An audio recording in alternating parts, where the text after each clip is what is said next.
All right, day one, talk one.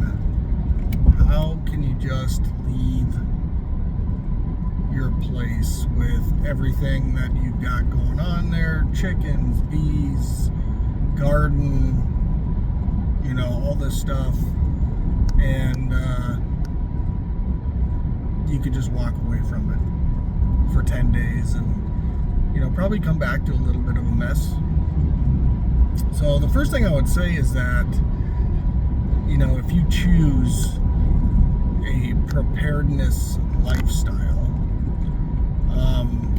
the worst thing that you can do is stop life.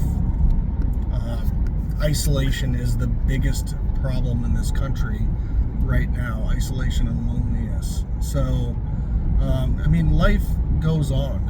You can't sit there waiting on bated breath for it to happen. I look at the same thing with like the chickens or the bees, right? So I've got everything laid out for them. They've got a secure place where they're locked up in. They've got, I didn't show a video yet. It's one of the reasons why I was a bit busy, but I have a water system that I set up, so they've got water the whole time. I've got food distribution, so they've got food the whole time. They have new bedding. I did a lime stuff treatment around in their bedding and stuff, and they'll live or they won't. They've got solar fans that are blowing into their coop to help keep it cooled down if it gets warm. And then kind of the same thing with the bees, right? Like, I'm on these forums and I follow them because I don't know what the hell I'm doing with the bees. And so, and they're like, hey, every 7 days, every 10 days, you've got to do a hive inspection. You're checking for beetles, and you're checking for mites, and you're checking for ants, and you're checking for this, and you got to watch out for that, and you got to make sure you're looking for this. And, one of the things that I'll continue to go back to is, how the hell do we think that we know better than nature?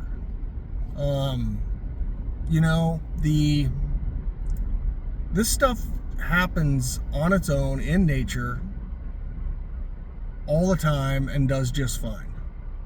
And there's colonies that die, and there's ones that thrive and expand and do their thing. So I think that we get in the way a lot of times. So some of it is just let nature. Let the plan.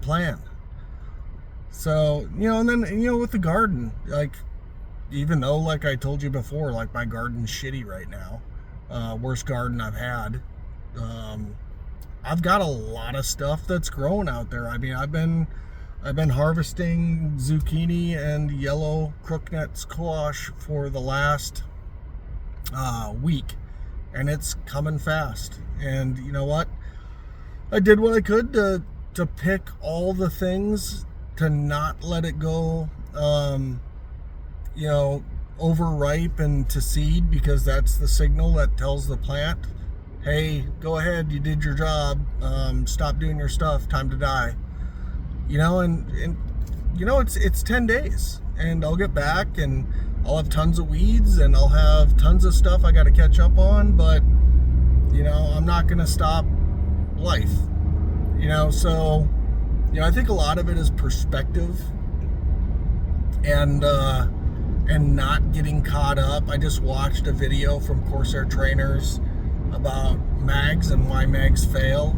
And like the biggest thing, and I've seen it, and there's so many excellent points in it. But most of the time it's like this fantasy, right? This fantasy of shit hit the fan.